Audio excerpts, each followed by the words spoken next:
Hi, everyone, and welcome back to the podcast episode. My name is Alicia Gogan, the host of the Globe Secrets podcast, where I help you expand your mind and become more self-aware so that you can glow up into the best version of yourself. Hello, everyone, and happy Sunday.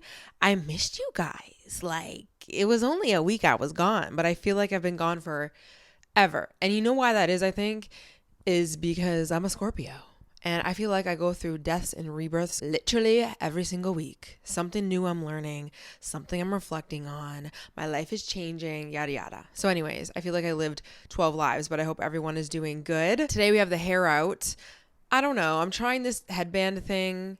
I don't really know how to wear them properly or how I like it, but it's cute. It's giving like a Sunday reset vibes, and it is Sunday. And there is a few journal prompts that I'll give you guys today, but we're going to be on topic. You know, you see how we'll do something for a bit and then it's naturally lately we've been needing to have specific topics. And today's podcast topic is how to stop being low maintenance in relationships. And I really just want to, honestly, this is going to be me speaking to a younger version of me, okay? My 20s version of me. I'm 29. So literally not that long ago version of me, heavily, because this was me to a T. But I have been having a few clients, one-on-one sessions, which I do have one-on-one sessions. I don't really promote it too much because there's so much that I'm juggling. But if you're wanting to work with me, I do have a link always down below. And I open my sessions weekly. And if you can't find a time, you can always email me, but you can always check then. Anyways, I've seen with some of my clients, but also my friends.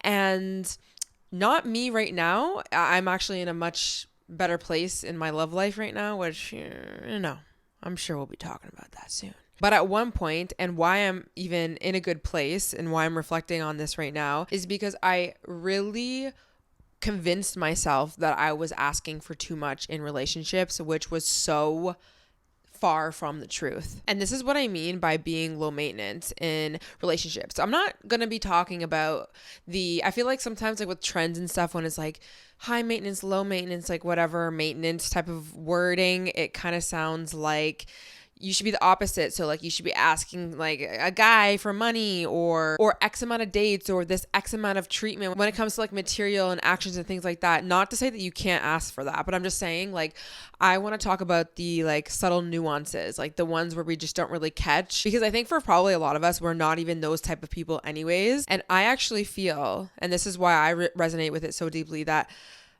a lot of I'm just going to say girls, women, for this example, but it can be guys too, whatever. The ones who are always self-improving, who are independent, who have a lot going for themselves. It's they do know their worth. They are aware, they're self-aware. There might be even the advice friend. They're aware of their past, they're aware of their traumas and this, that. Us girls sometimes do a really good job at trying to not see what the reality is, especially in our love lives, and we're not honest with ourselves when it comes to just how much we are really accepting the bare minimum. And I want to talk about that. I want to talk about where that comes from. I want to talk about some of the things that I have learned to not be so afraid to ask for more, but also just to feel better about letting go of the things that are not serving me. And sorry, Theo right now has a new toy and he's moving my camera if you're watching on YouTube. So being somebody who was, I would say your average anxiously attached in my 20s when it came to dating. When I learned about being anxiously attached and I learned that, it's important to have a relationship with yourself and learn how to self-soothe and not rely solely on a man or someone else's attention and things like that. I worked on myself when it came to the relationships like that. And I definitely got into relationships where it's I knew that I loved myself, or I thought that I did, but I would still be triggered. And it got to a point where I really learned I was just gaslighting myself into saying it's me. I'm anxiously attached. I need to learn how to love myself more. Why am I getting so triggered over someone else's behavior? And, if they're not texting me or calling me and this, that. Now, like I said, I'm talking to the ones who aren't blowing up someone's phone and needing somebody to hold their hand. So you're going to have to discern whether this is you or not. But for me, I would still be so anxiously attached and triggered in relationships, even as I knew I was so like self-aware and like I was so like good and like healed in a way. And I found a lot of the reasons why I was really still caught up in this anxious attachment style and just feeling the way that I felt was because I was not being honest with myself about the fact that I was accepting the bare minimum. I was not asking for what I wanted. I had no needs that were being met. I was not allowing myself to be real with myself. I would go around and around and make excuses as to why it's fine that this need is not met in a relationship, whether it's like this person coming to see me, or action, or consistency, or frequency in conversation, or finances even, or like where this person was in their life. Like it was just such a doing a dance around these things, these really important things. And it's even worse when, you are with probably people, or you've dated these people who that they like you or love you even, and it's not really actually toxic, which is sometimes why it's confusing when you are triggered or like feeling anxious. But this is the thing, and it kind of makes sense. When you come from dysfunction in relationships, or if you're real with yourself, you've grown up and actually not a lot of your needs have been met, or you don't know how to ask for them, or you don't know how to communicate, whatever it is, it's kind of silly to think that we would just automatically be in the most healthy relationships. Now, obviously that can happen. And also you can become secure, you can match up with a secure person and whatever. But I'm just saying, like, sometimes we're always convincing ourselves it's us. But if we actually look at it, like, we're not choosing people who are able to show up. And this is the thing, and it's a thing for me, it's a thing for the people that I talk to, and even friends. Like it's typically this cycle of, in your childhood somewhere, okay, I just like to use parents as an example, but it could be your caregivers, it could be completely different situations, but whatever it is, you are primed to always want love. Like you're human. You were always going to have that desire. And love means a lot of things, especially when we're young too. It also means safety. It means that we can express ourselves and be who we need to be. And, like there's nothing to fear, but also safety in the sense of like, I need to stay alive, So we're wired for that. And we get that first from our caregivers, our parents, or whoever is looking after us. But when we don't get that, when we have an absent father or an absent mother, or somebody we just couldn't satisfy, whatever the case is, even though we don't know it consciously, like subconsciously, we're always trying to figure out why can't I get dad to love me? Why doesn't he love me? Why can't I get that love? Why can't I get that feeling? It's like an instinctual thing and I'm not able to get it. And we can do that in the form of thinking we are the problem. We can try to understand it by accepting the bare minimum, because when you accept the bare minimum, like your parent giving you the bare minimum, and that translates into your adult life, but your parent that's giving you the bare minimum, it hurts less than to face the reality that you're really not getting the love that you deeply are desiring from a parent. Like genuinely, like that's what we do in our childlike brains, is we come up with all of these excuses and these ways of looking at things so that we can put these parents on pedestals, and also to make sure that we're not losing any sort of that love or feel any sort of that pain, because it's painful. And this is not to say that like our parents are even supposed to be perfect. Who is even to say that, right? And we don't have to do the whole blame game and stuff, but I'm just wanting to like say what it is. Like that's literally attachments, as much as obviously I can explain it, right? Like I'm not a therapist, but I've learned a lot about this in therapy and in so many other resources, and it's just been so true for me. I have not even learned how to have healthy relationships based off of the ones that were shown to me, but also I was taught to accept the bare minimum because that's a lot of times what I was getting from the first relationships in my life, and not to ask for a lot, and that there would be consequences if I asked for things, or I didn't get taught how to have boundaries in relationships. And when you don't have boundaries in relationships, like anything goes, and you don't respect yourself, like all of these things stem from childhood, like you guys know. But the thing that changed the game for me, and this still takes time, right? But the thing that changed the game for me was witnessing when I was reenacting these patterns from childhood with the people that I was dating. And when I was in these like attachment styles with people who were like kind of avoidant, or I was like anxiously attached, regardless of how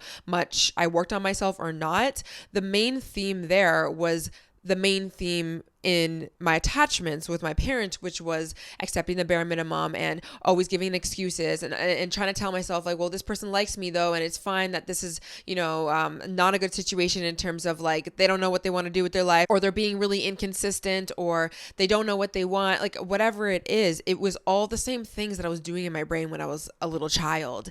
And you do that in your adulthood life unless you kind of catch that pattern. And also bringing it back to being anxiously attached, like you became anxiously attached because people weren't able to meet your needs somewhere in your life. And there was a lot of danger that you perceived in your life. And you probably went through things that were traumatic. And so when you're feeling that same way in relationships and you've worked on yourself and, like maybe this is not your first rodeo, whatever it is, right? And you're still feeling that, a lot of the times it's just because you're in these relationships that are still not safe for you. And what I mean by that is like, everyone needs certain things in relationships, whether it is how much quality time and physical touch and words of all that kind of stuff. And I'm not even really talking about the love languages, but I just mean genuinely, like everyone needs something different. But there's going to be a level of consistency that you should be standing in and asking for in relationships because you deserve it and you never got it. But realistically, you just need that, especially if you are more susceptible to being anxiously attached and worried and, all of these things. And I'm not saying like, oh, okay, we like walk around with trauma and I'm anxiously attached, so like you need to just like bow down to me. It's not that. Like I'm really trying to have a mature conversation. And I think for the most part, you guys can understand what I'm saying, but there are just gonna be things that you need, like consistency, like deep conversations and connection, like even patience, somebody who's making a genuine effort over and over and over again and showing you, hey, I'm here for you and I want to be here for you and I want to support you and I want to help you grow. All of these things are things you probably did not get from caregivers, realistically, right? So like honestly, just like a dating tip, like if you want to like find yourself in a healthier relationship, just kind of like look at the things that you weren't getting in a way. And it's not to look at our partners like you need to reparent me, but honestly, you heal in relationships. Like a good therapist will tell you that you don't heal by doing a bunch of self-love practices, which is something that one of my clients was asking me about because she was like, well, what do you like suggest I do? Like, do I need to do more self-love and spend time with myself? And I had asked her, okay, like, what do you do in your free time? And like, what do you do? Whatever. She was juggling so many things. She was high achieving in my personal opinion. And she was self-aware and all these things. So I'm like, baby, you don't need more self-love. Like, honestly, you don't really. Sure, I guess you can do a few practices, whatever, but that's not your issue. You're doing this thing in your brain where you're going back to believing that it's you and you're the issue, but you're not the issue and you're not asking for too much. And in this specific circumstance, I promise you guys, she was not asking for a lot. And I look at myself too, and I look back and I'm like, girl, I was not asking for even a crumb. And I'm like getting mad at myself when I'm feeling anxiously attached. It's like, babe, of course you're feeling anxiously attached or you're feeling a little bit uneasy in your relationship when you do not have consistency from somebody and you don't have somebody showing up for you. Okay, sorry, my camera died, so I kind of forget where I left off. But something that I learned in my 20s when I was dating and am dating, my anxious attachment style can go away in like quite literally 3 seconds if I'm with the right person. Like, and this does not mean that you shouldn't, again, work on yourself and like love yourself. And, I think the reason why I'm not super anxiously attached, even in like the healthiest relationship or insecure, is because I do work on myself. And I do have a podcast episode on how to have a relationship with yourself. So I'll link that down below, because if you're not there yet, then that video will be helpful. But, it gets a point where like you've done enough work on yourself. And then when you find somebody who genuinely is just like ticking all the boxes, the anxious attachment is non-existent, okay? And one thing that helped me with acting like this or just being like this in relationships is understanding that, the reality is I didn't get certain things in childhood, but I deserved it. Like there was just love that I didn't get, or consistency, or whatever it is that I'm used to accepting. Those were just things that I didn't get shown in childhood. But if I think about myself when I was younger, like, of course I deserved that. Of course I deserved consistency and people to teach me how to be in relationships and show up and create a real family and a bond and love and all of that stuff. Like, I deserved that. And I think it's really just acknowledging that you have that inner child and that you want to show up for it, because I think that this really helps you move away from accepting the bare minimum. Because what you need to do is you need to allow yourself to want more. And you couldn't ask for that, or you didn't get that when you're younger. But as you mature, it is your responsibility, but it is your blessing that you can give to yourself to finally ask for more. Now, I found it challenging to ask for more in relationships, or just stop accepting the bare minimum, when I had this type of mindset. And the mindset really is like, I need to do everything myself. And we should all give ourselves props, the part of us that wants to do everything ourselves, because we had to. That was the way you kept safe in your life. You've learned how to do everything on your own. Now, you also could just be afraid because you were taught that you can't ask, like you're not allowed, you don't have a voice. But all of these stories are really just there to help you stay stuck. And it's a very foreign concept for people who never had people show up consistently in their lives. At least it is for me. Hi. It is foreign. Like, I'm around some people who really struggle with even understanding what I mean by this. Like, I have lived so introverted, and I'm an extrovert. Like, I'm actually really good socially, but like, I have constantly leaned on myself the most. And partly it was like my fault in a way, because like I always retreated to myself. Like, I didn't lean on friends even if they tried, things like that. Like, it was definitely a balance of like me, but then also maybe just like my environment. But it was work, opening up to people and trusting people. But I knew I had to do it because it's so unhealthy to not. And just know that sometimes it feels uncomfortable, and it's going to feel uncomfortable, and you're going to have voices in your head being like, no, you shouldn't ask or get help or whatever it is, or get close to people. But again, those are all just lies to keep you stuck.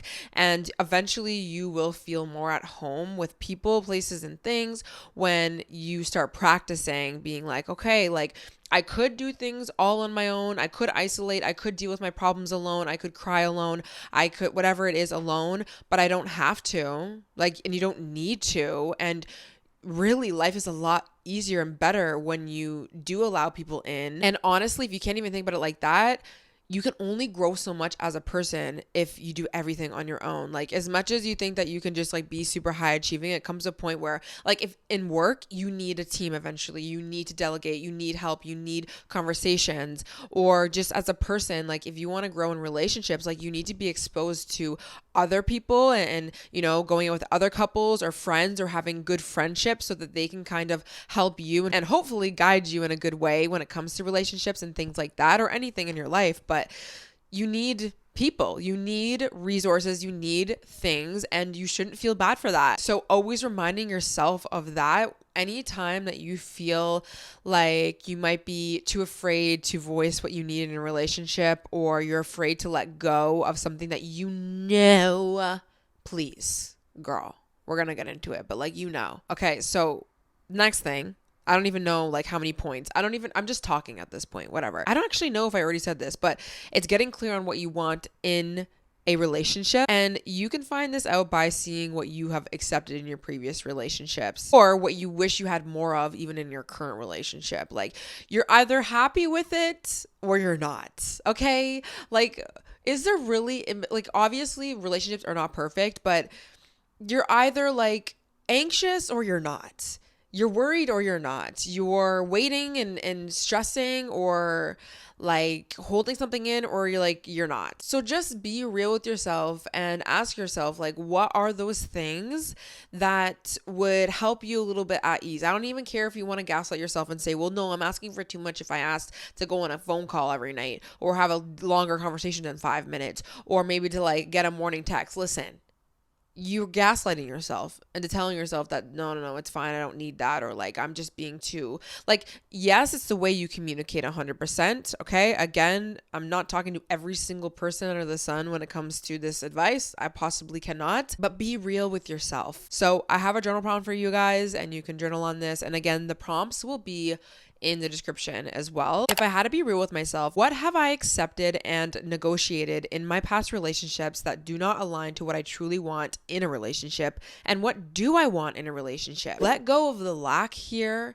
Be in that abundant mindset, okay? But let's not be so surface level, okay? I'm not saying you can think about the dates that you want and like the trips you want to go on and this, that. Cool, amazing. But like realistically, like think about, and again, I'm just speaking in terms of like me, a woman, husband, my future husband, okay? How do I want my future husband to be? And I'm not saying that we need to be tied to any one outcome or look, okay? Please. But what are those qualities? Like, do you want a husband who's going to be a good father and who's going to treat you right and respect you and love on you and show up for you and support you for the things that matter and push you in the ways that maybe you can't be pushed yourself, not because you don't want to do it, but because you need another perspective? Do you want to be with somebody who you can laugh with and have fun with and go to concerts or festivals or do the same morning routine? Whatever it is, like, think about it. You probably, like, the person that you're with, if you're watching this, or the person that maybe you're stuck in a little cycle with, or you keep going back to, or your past previous, they probably aren't checking those boxes. And you've probably just put it to the side. It's fine. It doesn't matter. Or you've excused why. And I'm not saying that everyone is going to be perfect and whatever. And like, maybe there's waiting periods, right? Like you grow with somebody and maybe they're in school or maybe they're long distance for a bit. That's fine. Okay. But, you know, I feel like a lot of us, again, we literally just shut down the play center, the love center, the desires of what we really want and need for somebody who probably at the beginning, when they handed you, hey, a card of things that I can give you and things that I can't, you probably did see a lot of those things that they couldn't, but you're like, well, I'm used to that. And it doesn't really matter. And honestly, this is the only card that's ever been played. So what am I even going to say no to it? But again, you should have had the card. You should have been granted the card of all your needs being met. And when it comes to relationships, it's not like all your needs are going to be met right away. But what you do deserve is to be with somebody who can communicate and who wants to be in this with you. And you can tell that they're there, like they're ready to work with you. They might not be the exact same on the exact same level or want to work on things just as much as you do, but they're there. And you know they're there because you could voice things and you know that they're not going to try and gaslight you or they're going to be avoidant. And if you're afraid to say certain things, you really want to check in to see like, who is the person that I'm with, but also what am I afraid of if I do communicate? Because that's another thing, right? It could be your insecurities, but this is what I like to think. And this is what I always say too. It's like, you have to be willing to walk away from things that don't serve you. And in this case, we'll talk about relationships. Like you have to be willing to walk away. When you're willing to walk away, you are more able to communicate things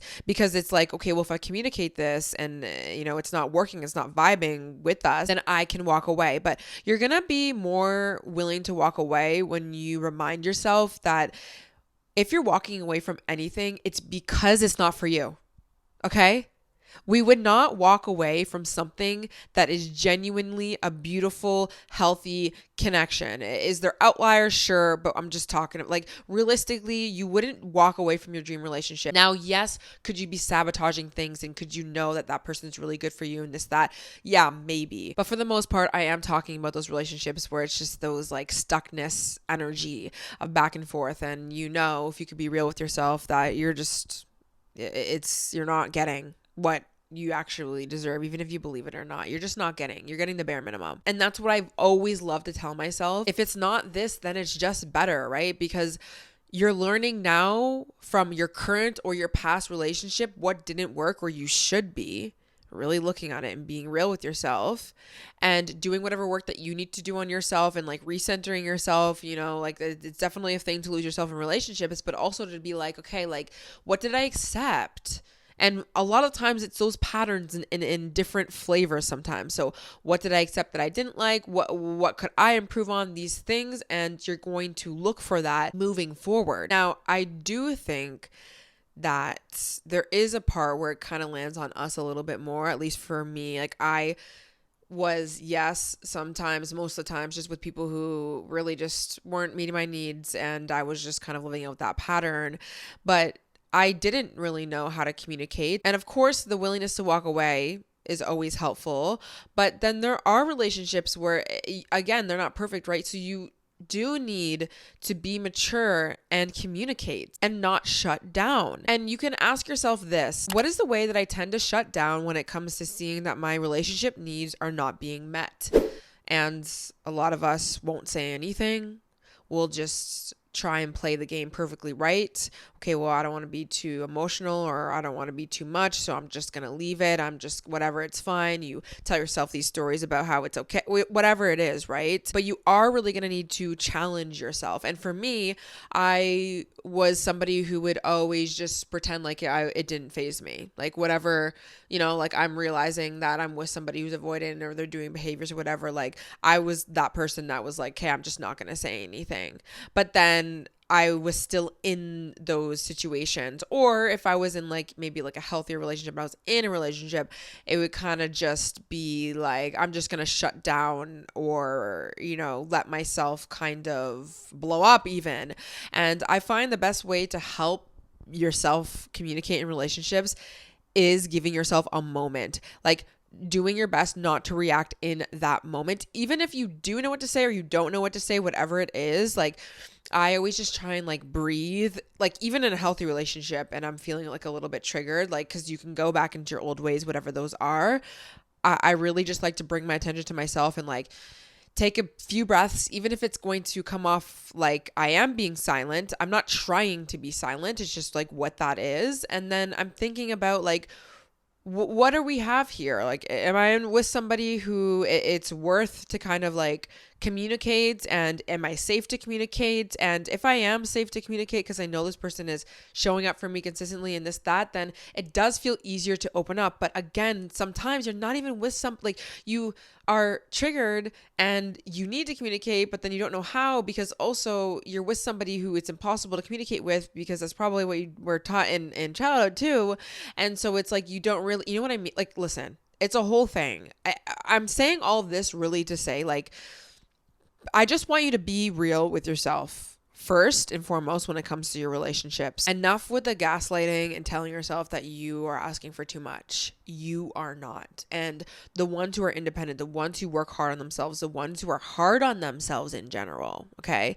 You guys are probably the ones who are asking for the least, seriously. And I actually think something that has been really helpful for me is to start being around people and even places that are healthy. Okay. And to see healthy forms of love and getting support and talking to the people who have, it's not about like who has the most successful relationships or whatever, but like learning about it. So obviously listening to podcasts and reading books on attachment styles and, doing that inner child work, doing that work on myself and self-development, but naturally like going out to places that are healthy, right? Like not attracting and not talking to people who are clearly just not being clear.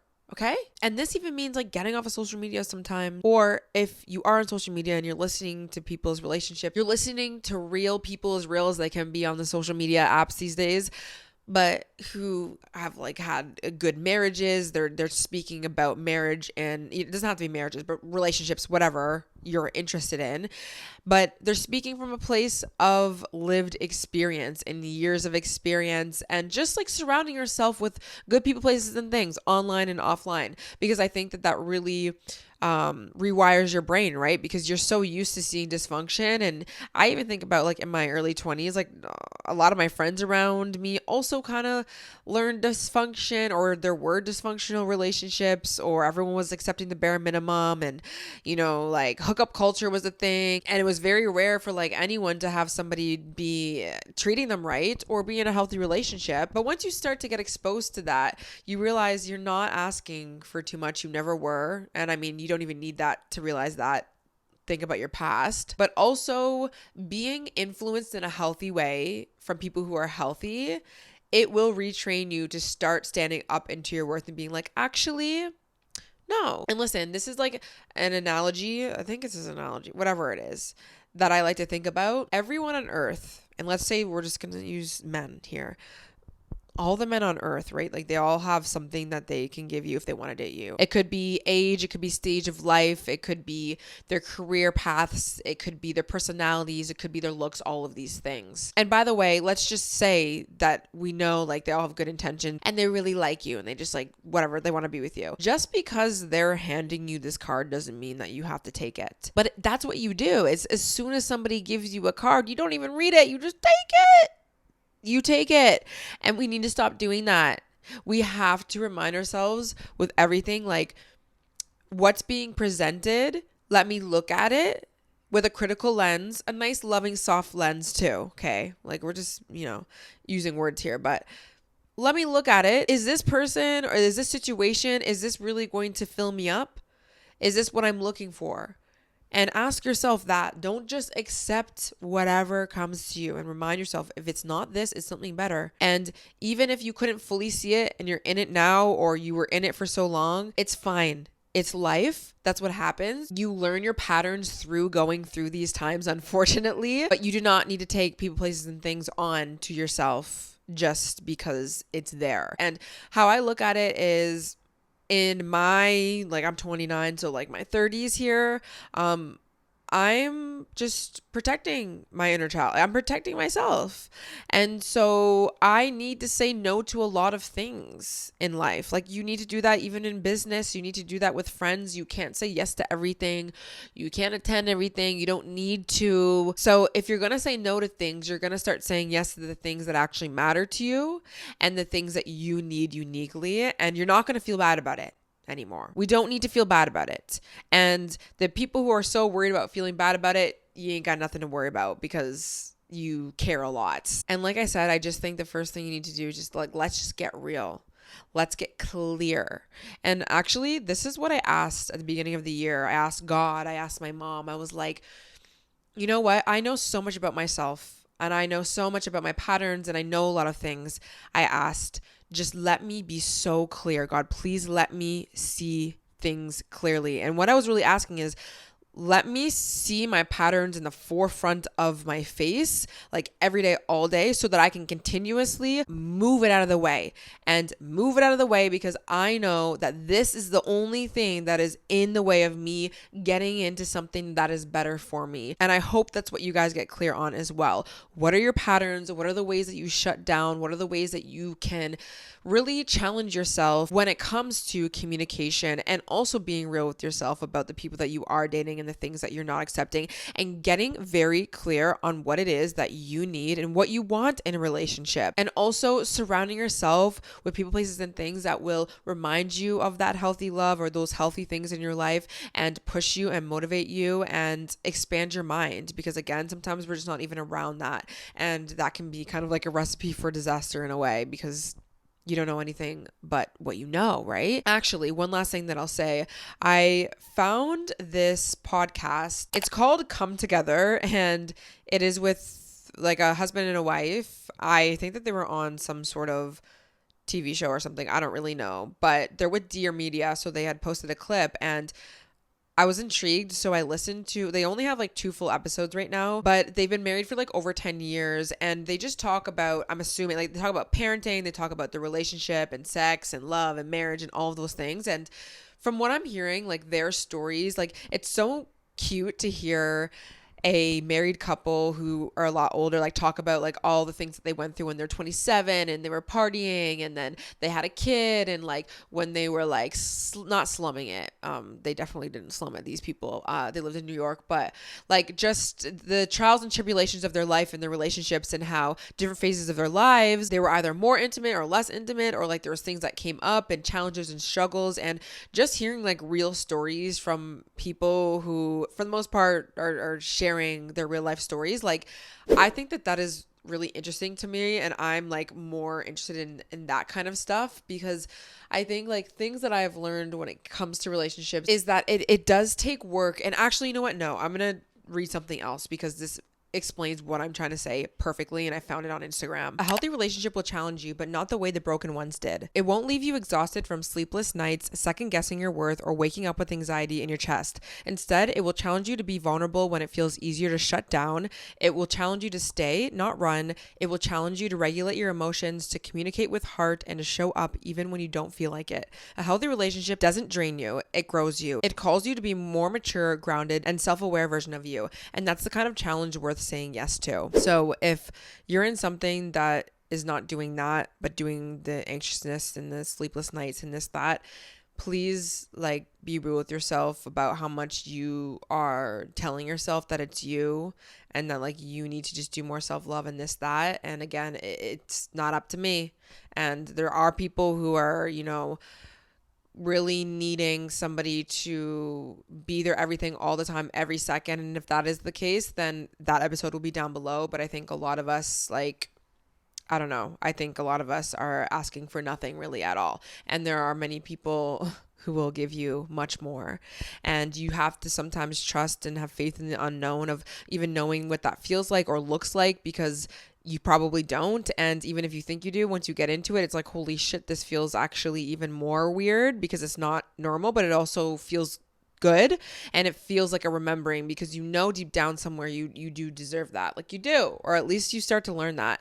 And it is out there. And for me, I've learned in my 20s, it's just so much worth waiting for. And yes, focusing on myself and loving myself, but also just being real with the things that I'm accepting and trying my best, not being perfect, but trying my best in dating. And also just trusting that there's a plan, it's gonna work out, things will work out. And don't let yourself be fed into the lie of it's not gonna work out, I'm not gonna find anyone, I can't find anyone better than this and that. It's you and your stories. Enough with the stories. And why not just take the risk? Okay, even if things don't work out or whatever, wouldn't you rather at least have believed that you could have better in your life than to just be always wondering and just constantly being stressed all the time? Subtly stressed though, because a lot of the times we don't really even know it. But if you're, let's say, in a situationship or anxiously attached, do you know what that does to your nervous system? You're on all the time, even in the most regulated of anxiously attached girls. Okay. I look back, and even when I was fine, I wasn't acting out of sorts or anything like that. And I was trying to do my best to regulate myself. And I was, in a way, I still wasn't, because in the back of my head, I had that pattern that I was playing out. And, free yourself from that. You live that your entire life. So anyways, that's it, I think. With that said, I will see you guys in the next one. Don't forget to subscribe if you're watching on YouTube. And also, I have the audio version on Spotify, Apple, wherever you get your podcasts. And if you enjoy this podcast, I would highly appreciate it if you left a 5-star review. If you think it's just 5 stars, listen. Most of you guys think it's 5 stars. It's okay if you don't. It's fine. But a review is great for the podcast. And yeah, I will see you guys in the next one. Oh, wait, we forgot. Theo, of course. He's sleeping with me again. Guys, listen. This is a little rant here. Theo is fully vaxxed and he's ready to go. So this morning we were doing hot boy walk training, and he is walking now. He used to, when I would bring him outside, he would stop every 3 seconds, and it was so annoying. And then I was dreading having to go for walks because he wouldn't really be walking. And also he wasn't fully vaxxed. Here he is, long legs. He's out of it right now. Look at, if you listen on audio, this is why we got the pod sometimes. Anyways, he was walking so good. He just fell asleep like this on my arm. So good. He was walking, and now I'm just so excited to be able to go walk in the places that I walk, because it's a longer area nearby the water, because I have confidence that he's going to be walking, and I can always pick him up and stuff like that too. But we're going to be doing lots of hot boy walk training, because that's what we do in the spring and summertime here. So anyways, we're going to go, and he says he loves you guys, and he sees all the love on social media all the time. And yeah, for anyone who's new, he's Italian Greyhound. Okay, talk to you next one. Bye.